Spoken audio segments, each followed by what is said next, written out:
Johnny Dollar. Dollar, this is Michael J. Kendry at the San Francisco office of International Life and Casualty. Mr. Kendry? No, I'm not in my office. I'm over at Lake Tahoe. You know the place? South of Reno, kind of half in California, half in Nevada. That's right. Uh-huh. I'm staying at a motel called Seven Pines Lodge at the south end of the lake. On the map, the town's called Al Tahoe. Seven Pines Lodge in Al Tahoe. Yeah, got it. Oh, and I understand there's some pretty great fishing in that lake. So, Kendry, I'll grab the first plane I can. Fishing, huh? What? Maybe that's what you'll end up doing, all right. Great.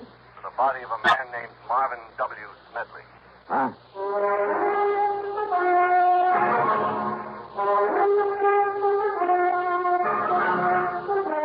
CBS Radio brings you Bob Bailey in the exciting adventures of the man with the action-packed expense account, America's fabulous freelance insurance investigator. Yours truly, Johnny Dollar.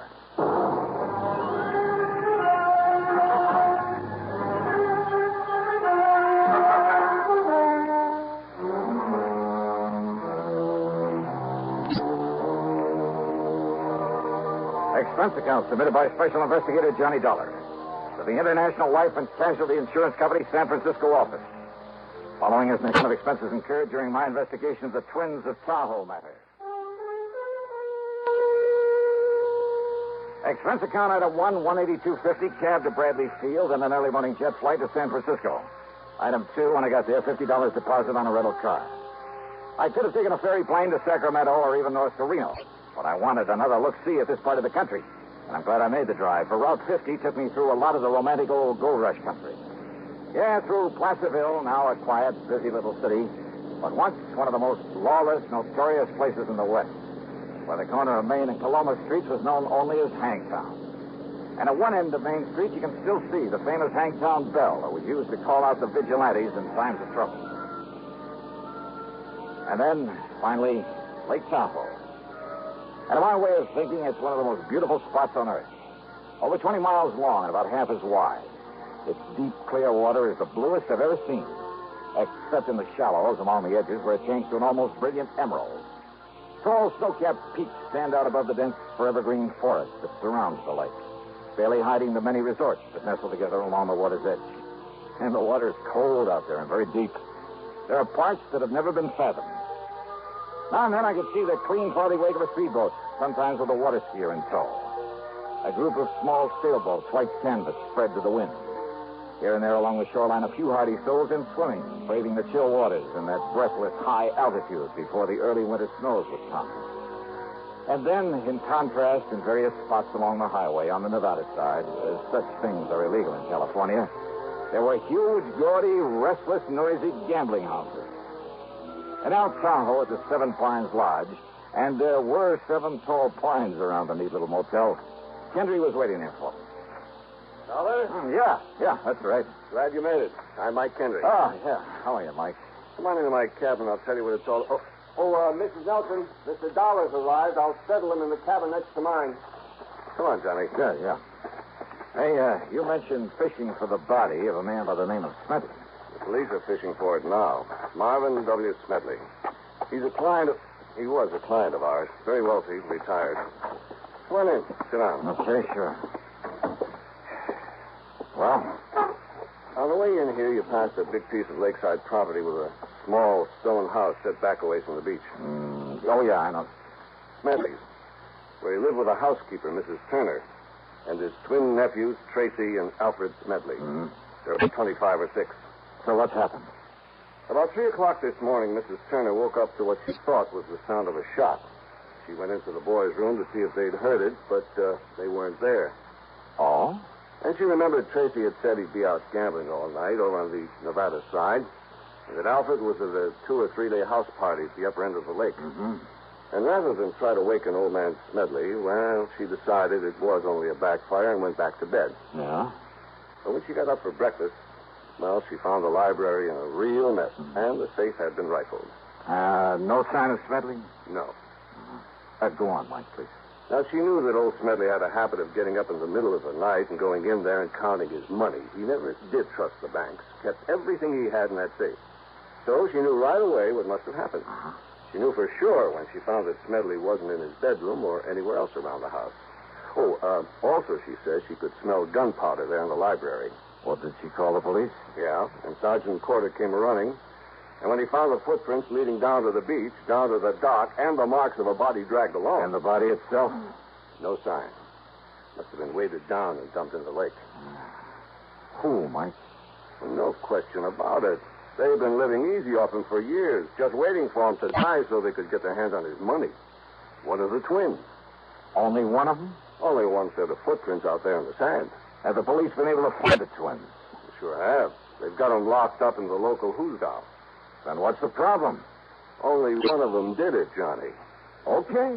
But both of them, both of those boys have absolutely airtight alibis.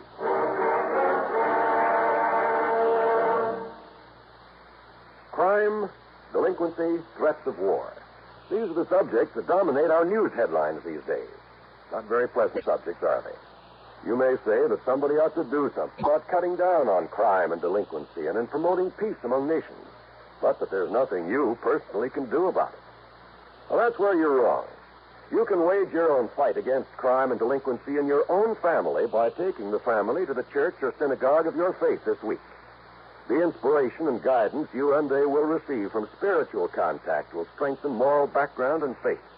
Regular attendance at religious services will help your family to work out its own problems and give them comfort in facing the tensions of our present-day life. Worshipping together brings your family closer together, too.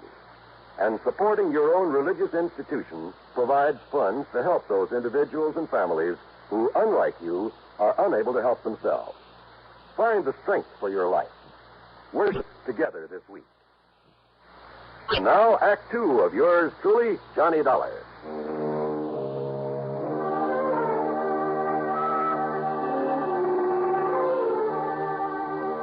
The police had roped off a lane from Smedley's house to the beach to the dock, where it was obvious from the tracks in the sand that somebody had dragged the old man out there, piled him into one of the rowboats, then dropped him into the lake.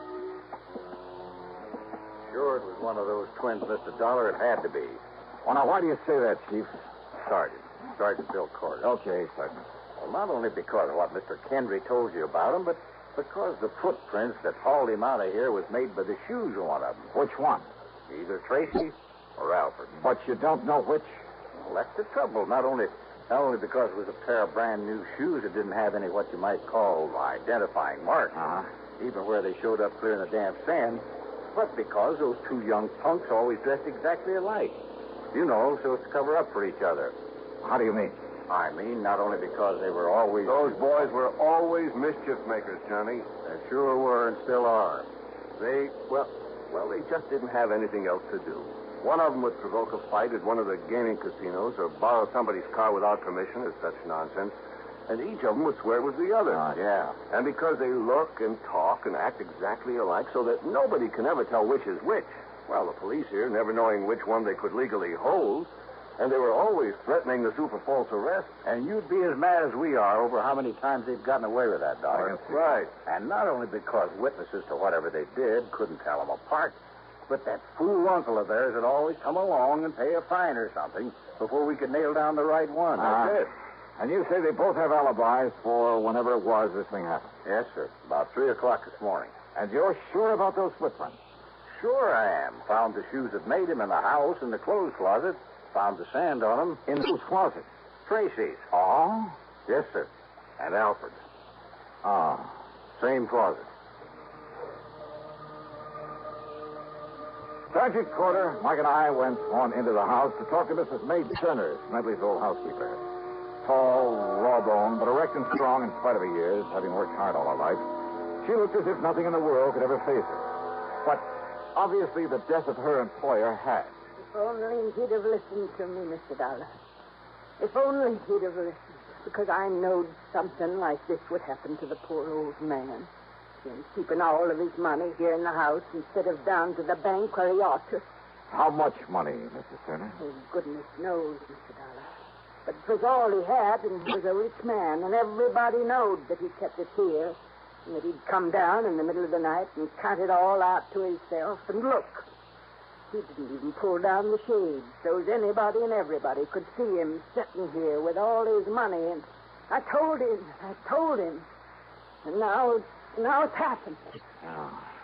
In other words, Sergeant, almost anybody around here could be suspected. If it wasn't for the footprints out there in the sand. Well, Footprints? did you say? Well, to be honest about it, that's why I came in here earlier, Miss Turner, to look at the boy's shoes in their closet. You see, whoever did it and hauled him out and threw him in the lake, well, that is... You don't need to tell me, officer. Because I kept telling him about them, too. About the way he was spoiling them so bad. Giving them everything they wanted. I told him that sooner or later one of them would get so greedy he'd turn on to him. But which one, Mrs. Turner? Which one? They're the only relatives that he had. So it was Alfred. Oh? Oh, it was Tracy. Oh, yeah. My next move was to go on down to the jail and talk with the twins. Oh, they were identical, all right. I wondered how they themselves knew which was which. But in spite of what seemed to be the general opinion of them, they impressed me as just a couple of rather nice, normal, high-spirited kids. So, what if we did raise a little cane around town now and then, Mr. Dollar? None of it ever really did any harm, and we had to do something with our time. All right, now look here, Tracy. No, I'm Alfred. Oh, well, I'm... And what I mean is, it's no reason to pin a lousy thing like this on us, even though we aren't too sorry that he's gone. After all, what did he have to live for? Oh, I mean, just having to drag on maybe 10 or 15 years more with that lung trouble he had. Now, look, you boys never had to do a lick of work in your lives. Well, not since we got through school. But do you know why, Mr. Dollar? Why, Al? I mean, Tracy? Because Uncle Marv didn't want us to. He'd worked so hard as a prospector and a miner, accumulating his pile, and he wanted somebody to enjoy his money. And that old skinflint ever want somebody else to enjoy it? That's right, Trace and me. We're his only kin. Yeah, that's why he told us he was leaving us all his insurance. And what about the rest of the estate? We don't know and we don't care. After all, he did plenty for us. I mean, even before this insurance we'll get. Not if it's proved that you killed him, Tracy. Oh, now, wait, Mr. Dollar. Have you got any proof that Uncle Marv was killed? Proof that... Well... What? I mean, sir, that unless you find his body... Don't you worry about that, Tracy. Al. My boys will find his body if they have to drag that entire lake. But unless you do, you won't really have a case against us or anybody, will you? We'll find it, all right. And why don't you suspect somebody besides us? Yeah? Like who? I'll tell you who, Sergeant. What about all those old prospectors from the old days that he did out of mining claims that have kept coming back to him for handouts? Oh, you're a fine one to talk about handouts. Now, listen. Don't tell me you aren't glad that he's gone. Yes. Trace and me and that old witch Turner and all the other people. Now, you look. Wait a minute. If Miss Turner hadn't taken care of him all these years... Oh, sure. All right. I understand you boys have pretty good alibis for 3 o'clock this morning. Do we have to go over all that again? What, afraid you might slip up retelling them, Alf? I'm Tracy, Mr. Dollar. Okay. Now tell those alibis to me. Okay, Mr. Dollar. Whatever you say.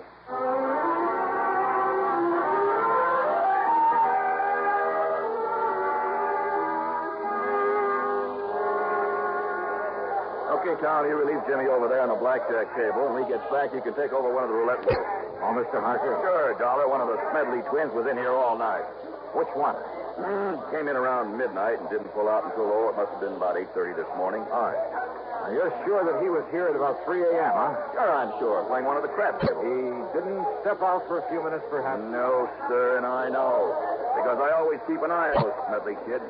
You don't watch them, they're liable to pull tricks on our dealers. They think it's funny. All right. Which one was it?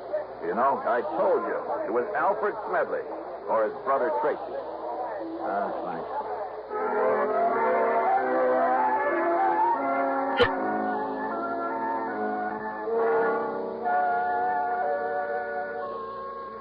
Come in and have a little refreshment, Mr. Dollar. No, thanks. Just go on with what you were saying, please. Well, the party got pretty big, and we all had a lot to drink. I didn't watch the clock, and it didn't really break up until about 9 o'clock. This morning? Mm-hmm. And he was with you all the time, huh? Every minute. All right, now, which one of the twins was it? Who cares? You're both a lot of fun. I mean, fun. But, now listen, I have to know if it was Alfred or Tracy. But I haven't the least... Then now, what's this all about, Johnny? Murder. Oh. Well? Well, it was Tracy. Maybe it was Alfred. Thanks a lot.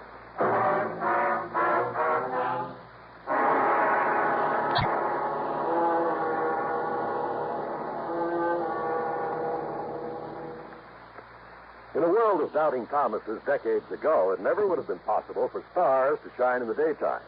But in this day and atomic age, anything's possible. Thus, it's not only possible, but a fact that only on stations of the CBS Radio network, stars do indeed shine in the daytime.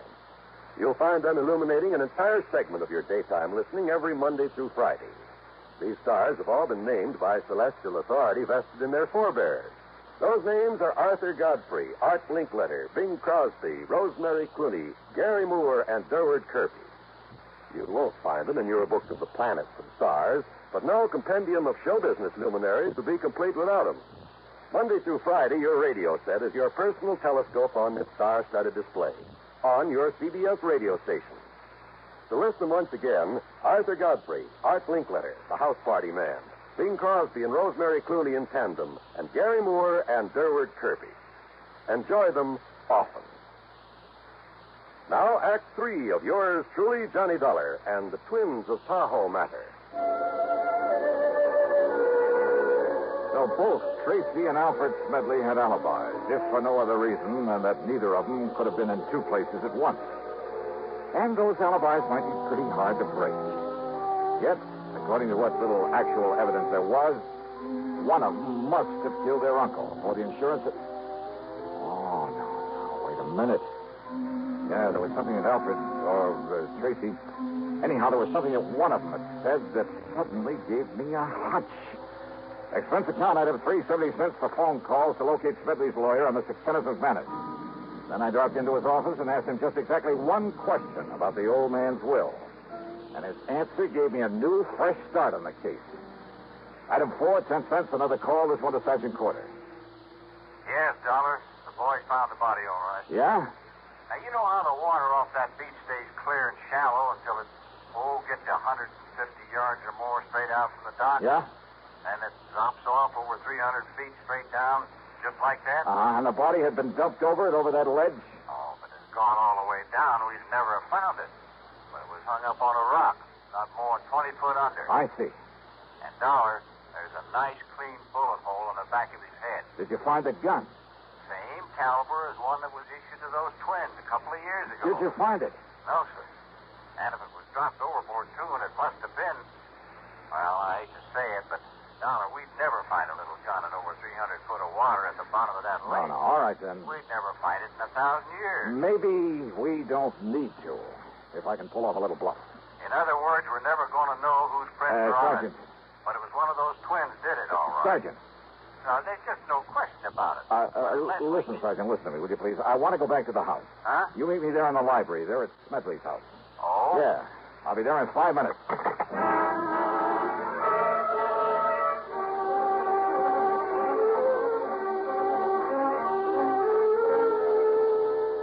the morgue? Oh, no. That's right, Miss Turner. Oh, that's terrible. Terrible place. Mrs. Turner. If you just brought me his poor old body here to the house. Mrs. Turner. Yes, Mr. Dollar. Well, let's quit fooling around with this thing, huh? I just finished talking to Mr. Kenneth McManus. Mr. McManus? That's right, the lawyer. Yes. Yes, and I guess he told you that all of poor Mr. Smedley's insurance goes to those two worthless twins, those murderers. Yes, he mentioned that. Is that all he told you? No. He also told me that the remainder of the estate goes to... Let me see, I scribbled down some of the actual words. Here we are. The balance of my estate, including my home, I bequeath to one who, although I'm certain her motives have been entirely selfish, that she has simply been looking forward to being provided for in my will. What? Nevertheless, as a reward for Mrs. May Turner's faithful service, and I have told her this. He left something to me. You know that he told you he did. And that was your motive, Mrs. Turner. What's this? Now, Now, you look Of here, course, the young gun man. belonging to the twins was just as available as a pair of shoes that were borrowed to carry the body out there and leave the footprints. Dollar. The point is, though, that when Sergeant Corder found not only the body, but the gun out there in the lake. No, And Dollar. when I take your fingerprints and compare them with those we found on the gun. No, listen. You don't mind giving me a set of your fingerprints, do you, Mrs. Turner? Well, Half of my life I spent taking care of that stingy old man. And him giving me nothing. Whilst all the time he kept giving his money to them boys.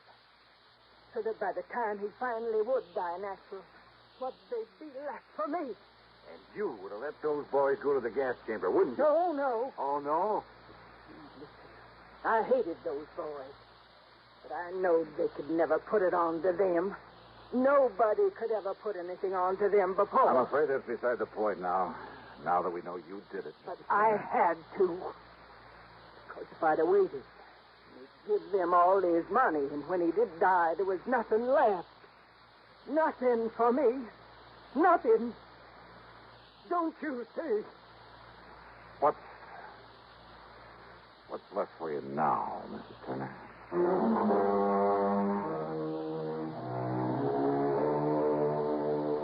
Oh, sure. From here on in, it's up to the courts. And no doubt the whole estate will go to the twins.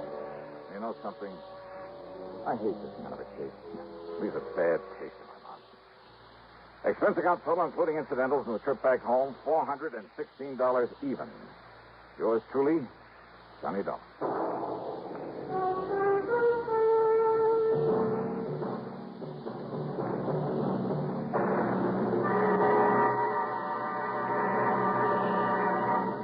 Constipation is something people don't talk much about, but it can be a problem for anyone, even doctors. And when constipation occurs, it's interesting to see just what doctors consider important about a laxative they might use or recommend. Now, a majority of the doctors we heard from had this to say. A laxative should be effective, gentle, close to natural acting. A medicine that can be used with complete confidence. Well, pleasant-tasting chocolate X-Lax is effective. Overnight, it helps you toward your normal regularity. X-Lax is so gentle, so close to natural acting, there's no upset. That's why many doctors and millions of people use X-Lax with complete confidence. X-Lax, the laxative that helps you toward your normal regularity gently, overnight. Now, here's our star to tell you about next week's story. Next week, one of the most beautiful, most charming girls I've ever known, involved with a killer. But now, don't misunderstand me. I didn't say how she's involved. As a matter of fact, it's to protect her from a killer that I take on the case. And it just so happens that among the people on this man's list of intended victims, that is, the people who had a hand in sending him out to prison, yeah, you guessed it, he's also after me. Join us, won't you? Yours truly, Johnny Dollar.